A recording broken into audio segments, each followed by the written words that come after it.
जब हम आज के भारत की बात करते हैं तो उसकी नींव में एक शख्स का विजन बहुत गहराई तक मौजूद है, एक ऐसा विजन जो आज भी हमारे देश को शक्ल दे रहा है। तो आज हम डॉक्टर बी आर अम्बेडकर की 2 हिस्सों वाली क्रांति के पीछे की पूरी स्ट्रैटेजी को समझेंगे। ये सिर्फ इतिहास नहीं है, ये भारत की आत्मा के लिए एक लगातार चलने वाली लड़ाई है। अच्छा, इस बात को एक बहुत ही दमदार नजरिए से समझते हैं। ये शब्द उनके ही जमाने के एक बहुत सम्मानित संत गाडगे बाबा के हैं। देखिए, वो अम्बेडकर के काम को सिर्फ राजनीतिक नहीं बल्कि आध्यात्मिक तौर पर भी एक बहुत बड़ा बदलाव मानते थे। उनके लिए ये दबे कुचले लोगों के लिए भगवान के हस्तक्षेप जैसा था। इससे पता चलता है कि अम्बेडकर के मिशन का असर कितना गहरा था। तो आज हम क्या क्या देखने वाले हैं? सबसे पहले उनके मूल विजन से शुरू करेंगे, फिर उस कानूनी क्रांति को देखेंगे जिसे उन्होंने बड़ी कामयाबी से अंजाम दिया, और उस सामाजिक क्रांति पर भी बात करेंगे जो आज भी एक अधूरा मिशन है। इसके बाद हम सत्ता हासिल करने की उनकी रणनीति को समझेंगे और आखिर में उनकी विरासत पर बात करेंगे।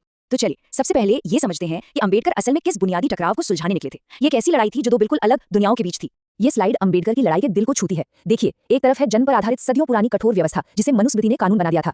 ये करोड़ों लोगों को शिक्षा और संपत्ति जैसे बुनियादी हक से भी दूर रखती थी। और दूसरी तरफ है एक मॉडर्न बराबरी वाला विजन जो हमारे संविधान में है, जहां काबिलियत और समान अधिकार सबसे ऊपर है। मतलब ये सिर्फ दो किताबों की टक्कर नहीं थी, ये दो सभ्यताओं का टकराव था। अम्बेडकर एक आर्किटेक्ट की तरह सोचते थे। वो जानते थे कि आप एक जर्जर हो चुकी नींव पर नया समाज नहीं बना सकते। नहीं, पहले पुरानी इमारत को गिराना ही होगा। और यहीं से उनकी कानूनी क्रांति की शुरुआत हुई, जो 3 बड़े और निर्णायक कामों में पूरी हुई। और ये 3 स्टेप वाला प्रोसेस कमाल का था। पहला, ध्वस्त करना। मनुस्मृति को जलाना एक सांकेतिक एक्ट था जिसने सदियों के जुल्म को नकार दिया। दूसरा, पुनर्निर्माण। संविधान सिर्फ एक कानूनी दस्तावेज नहीं था, ये एक नए बराबर समाज का ब्लूप्रिंट था। और तीसरा, मुक्त करना। बौद्ध धर्म अपनाना सामाजिक और आध्यात्मिक दोनों तरह की आजादी का काम था। इसने एक दमनकारी सिस्टम से बाहर निकलने का रास्ता दिखाया। लेकिन अम्बेडकर एक रियलिस्ट थे। वो ये अच्छी तरह समझते थे कि कानून तो सिर्फ एक कागजी योजना है, स्याही और कागज, जब तक कि वो लोगों के दिलों और दिमाग में न उतरे। अगर समाज की सोच नहीं बदलती तो दुनिया का सबसे अच्छा संविधान भी बेअसर है। और यहीं से उनका सबसे बड़ा अधूरा मिशन शुरू होता है। तो ये बात साफ है कि कानूनी बराबरी मंजिल नहीं थी, वो तो बस शुरुआत थी। उनका असली लक्ष्य 3 हिस्सों में था और हर हिस्सा दूसरे पर निर्भर था। पहला, जाति को पूरी तरह से खत्म करना। दूसरा, सदियों से शोषित लोगों को इतना सशक्त बनाना कि वो सिर्फ हिस्सा न लें बल्कि एक रूलिंग क्लास बने। और तीसरा, इन बदलावों को तर्क और विज्ञान पर आधारित एक नई राष्ट्रीय संस्कृति के साथ बनाए रखना। लेकिन सवाल यह है कि इतना बड़ा सामाजिक बदलाव आखिर लाया कैसे जाए? एक ऐसी आबादी जो हजारों सालों से बटी हुई है, उसे एक ताकतवर एकजुट शक्ति में कैसे बदला जाए? अम्बेडकर के पास इसकी भी एक योजना थी, एक खास राजनीतिक रणनीति जिसे सत्ता पर कब्जा करने के लिए ही डिजाइन किया गया था। यही वो सबसे बड़ी और सबसे मुश्किल पहेली थी जिसका सामना अम्बेडकर कर रहे थे। समाज में गहरी जड़ें जमा चुकी जातीय दरारों को एक संगठित राजनीतिक ताकत के स्रोत में कैसे बदला जाए?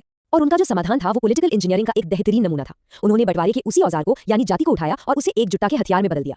ये एक तरह से पॉलिटिकल जिउ-जित्सु जैसा था। मतलब दुश्मन की ताकत को उसी के खिलाफ इस्तेमाल करना। अलग अलग ग्रुप्स को क्लासिफाई करके और फिर उन्हें एक बड़े ताकतवर राजनीतिक गुट में जोड़कर उन्होंने एक ऐसी शक्ति बनाने की योजना बनाई जो सरकार पर नियंत्रण कर सके और संविधान को उसकी सच्ची भावना के साथ लागू कर सके। तो इस बड़ी राजनीतिक रणनीति को ध्यान में रखते हुए चलिए अब इस विजन को फिर से देखते हैं और ये समझते हैं कि आज ये कहां खड़ा है। 1956 में अम्बेडकर के निधन के बाद उनकी सामाजिक क्रांति को पूरा करने का काम उनके अनुयायियों के कंधों पर आ गया। और ये टेबल पूरी बात को एकदम साफ कर देती है। कानूनी क्रांति यानी असमानता के शासन को खत्म करना और एक लोकतांत्रिक कानून बनाना पूरी हो चुकी है। लेकिन सामाजिक क्रांति, लोगों की सोच बदलना, सत्ता के समीकरणों को बदलना और असल में जाति को खत्म करना, ये मुख्य काम आज भी अधूरा है। और यहीं पर आके हम आज के दौर में पहुंचते हैं। एक प्रबुद्ध भारत बनाने का काम एक लगातार चलने वाला संघर्ष है, एक ऐसा मिशन जो अभी भी अधूरा है। ये एक बहुत गहरा सवाल खड़ा करता है, न सिर्फ ये कि 21वीं सदी में इस मशाल को कौन आगे ले जाएगा, बल्कि ये भी कि क्या अम्बेडकर की बनाई वो भव्य रणनीति आज भी बटे हुए राष्ट्रों को एकजुट करने और उसे सच में आजाद कराने का रास्ता है।